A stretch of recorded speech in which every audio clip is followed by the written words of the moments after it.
Bismillahirrahmanirrahim. Assalamualaikum warahmatullahi wabarakatuh. Bersyukur kita kepada Allah dengan mengucap Alhamdulillahi Rabbil Alamin.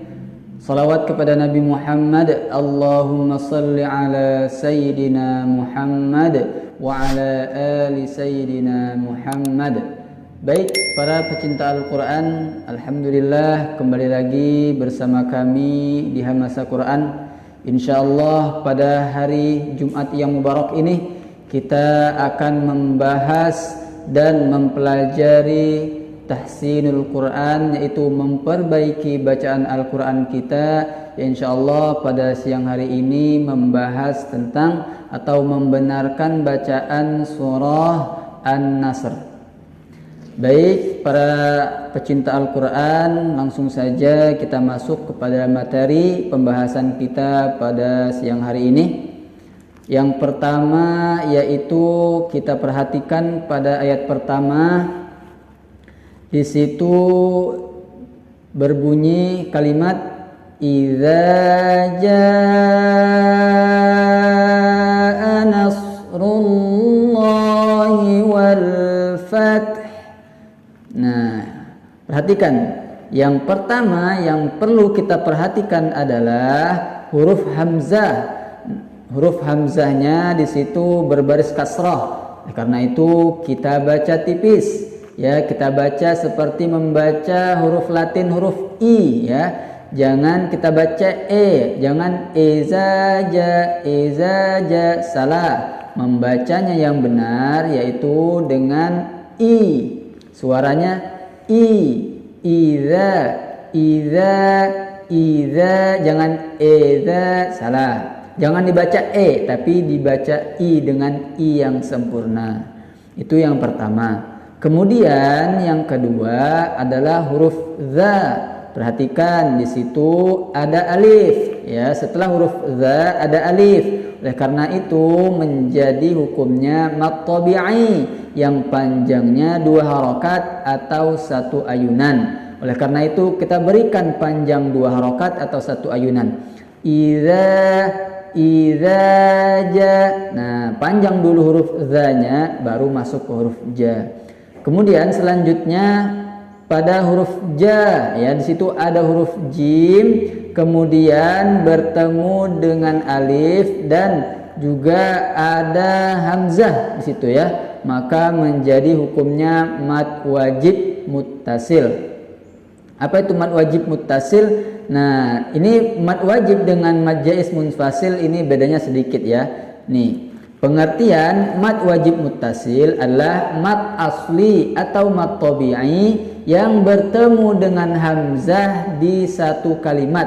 Artinya di satu kata, ya, di satu kata. Jadi huruf jim dan huruf hamzahnya itu masih satu kata. Oleh karena itu disebut dengan mad wajib. Berapa panjangnya? Panjangnya kita baca 5 harokat. Beda dengan mad jaiz.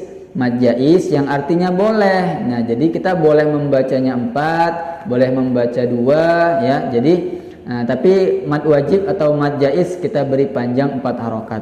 Nah, pada konteks ini itu dinamakan dengan mad wajib karena dia di satu kata hamzahnya. Oleh karena itu kita baca 5 harokat. Idza jaa. Nah, panjang dulu ja-nya baru membaca huruf hamzahnya. Kemudian nasrullah. Nah, huruf nun di situ tipis, kemudian huruf shadnya tebal, kemudian huruf ra-nya juga tebal. Nah, kita berikan yang tipisnya, kemudian juga berikan yang tebalnya. Baca nunnya dengan nun yang tipis, kemudian baca juga shadnya dengan shad yang tebal. Jadi nasru, jangan nasru, salah. Tapi nasrullah. Kemudian ada huruf ra berbaris dhammah, ya. Jadi huruf ra berbaris dhammah bertemu dengan lafaz lam jalalah. Oleh karena itu menjadi hukumnya lam jalalah atau lam yang dibaca dengan bacaan yang tafkhim dengan bacaan yang tebal. karena sebelumnya hurufnya berbaris dhammah. Nah, jadi berbaris dhammah kemudian sebelumnya berbaris fathah, maka lam jalalahnya dibaca tebal. Nasrullah, Rasulullah, Allah dibaca tebal semuanya kecuali berbaris kasrah. Jika berbaris kasrah menjadi lamnya tipis seperti bismillah. Nah, para sahabat perlu ya yang memperhatikan di sini membedakan mana yang tebal dan yang tipis, kemudian dibaca sesuai dengan bacaan yang baik dan benar. Membaca di sini rullah itu tebal karena huruf ra-nya berbaris dhammah. Kemudian wal fath. Nah, di sini ada alif lam al-qamariyah. Nah, huruf alif lam al-qamariyah itu juga disebut dengan lam atau izhar qamariyah yang artinya dibaca jelas ya. Salah satu kesalahan kita ketika kita membaca huruf lam berbaris atau huruf lam sukun itu kita pantulkan. Jangan sekali-kali memantulkan huruf lam sukun karena itu kesalahan yang fatal. Walafat salah, walafat ini kesalahan. Yang benar dibaca dengan jelas wal fath. Nah, di situ ada ta sukun, kemudian ada ha, huruf ha sukun juga. Jadi kita berikan sukunnya. Karena apa? Karena ini disebut dengan mengapa haknya menjadi sukun? Karena dia waqaf ya, karena dia berhenti. Oleh karena itu sering juga disebut dengan waqaf atau waqaf arid ya. Jadi waqaf yang tidak sempurna atau bukan wakaf yang sesungguhnya, karena dia wakaf disebabkan atau karena dia sukun yang disebabkan karena wakaf. Oleh karena itu kita baca juga haknya dengan hak wakaf. Jadi wal fath gitu ya. Membaca ayat 1. Idza jaa nasrullahi wal fath. Itu ayat pertama. Kita lanjut ayat kedua. Wa ra'aita. Nah, di situ ada huruf waw. Ingat, membaca huruf waw itu bibir kita monyong ya. Bibir kita monyong. Jangan salah. Ya, monyongkan dulu kedua bibir kita, kemudian baru senyum. Itu cara mengucapkan huruf waw. Kemudian huruf ra di situ hukumnya tafkhim, tebal. Mengapa demikian? Karena huruf ra-nya berbaris fathah. Jadi ra fathah, ra dhammah itu dibaca tebal, kecuali ra-nya berbaris kasrah. Kemudian aita itu ada disebut dengan huruf lin ya. Huruf lin itu adalah ikhraju harfi bisyughulah. Jadi ikhraju harfi bisyughulah yaitu membaca atau mengeluarkan huruf dengan lembut saja. Ya, jadi jangan dibaca wara'ai ya, jangan seperti itu, tapi dibaca dengan lembut saja karena ikhraju harfi bisyughulah itu perintahnya. Membacanya dengan bacaan yang lembut. Wara'aita ya, seperti itu.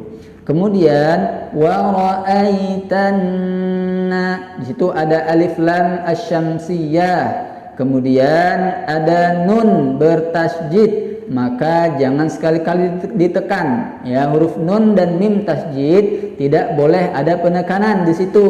Jadi biasa saja membacanya. Dan kemudian disertai dengan gunnah karena nun tasjid hukumnya gunnah. Kita baca 4 harokat. Wara'aitanna dengung ya, atau ada gunnah, jadi suara yang keluar dari rongga hidung. Kemudian kemudian yadkhuluna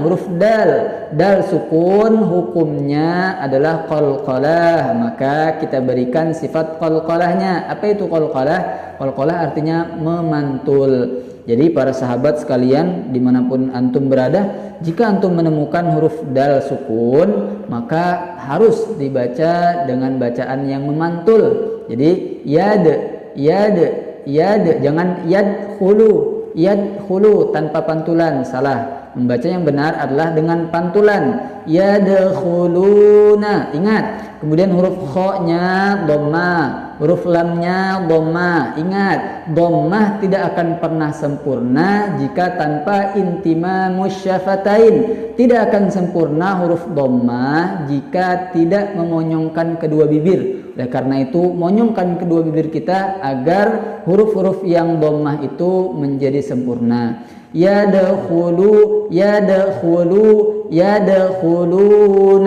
kemudian khuluna. Nah, di situ ada mad tabi'i, panjang 2 harokat, atau dhammah bertemu dengan waw sukun.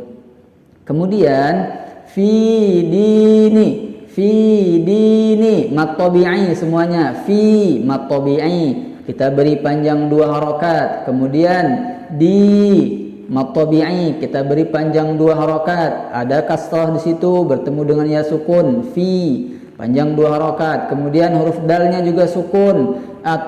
Huruf dalnya kasrah kemudian bertemu dengan ya sukun, maka mad tabi'i panjang 2 harokat. Fi dinillah, nillah. Nah, di sini huruf lamnya menjadi hukumnya adalah lam tarkik, yaitu dibaca dengan bacaan yang tipis ya, karena huruf nunnya berbaris kasroh. Jangan dibaca tebal, jangan fi dinillah, salah. Membaca yang benar dengan bacaan yang tipis, fi dinillah, fi dinillahi afwaja.